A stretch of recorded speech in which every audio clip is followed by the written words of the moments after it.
నమస్కారం, ఘంటారావానికి స్వాగతం. ముందుగా ప్రధాన అంశాలు. ఏపీ విద్యార్థులకే 15% స్థానికేతరుల కోట, విభజన పూర్తయి 10 ఏళ్లు దాటడంతో అమలు.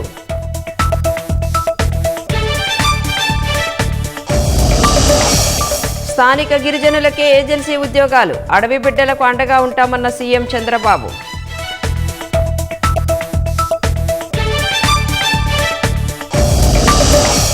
ఉత్తరాంధ్రలో గాలివాన బీభత్సం, పిడుగుపాటుకు ఒకరు మృతి, 2 గాయాలు.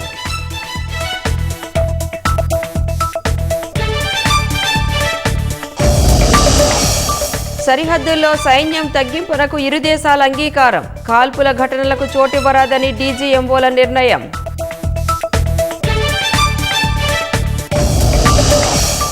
సరిహద్దు నగరాలకు నేడు విమాన సర్వీసులు నిలిపివేత, ఉద్రిక్తతలు సద్దుమణగని నేపథ్యంలో అప్రమత్తత.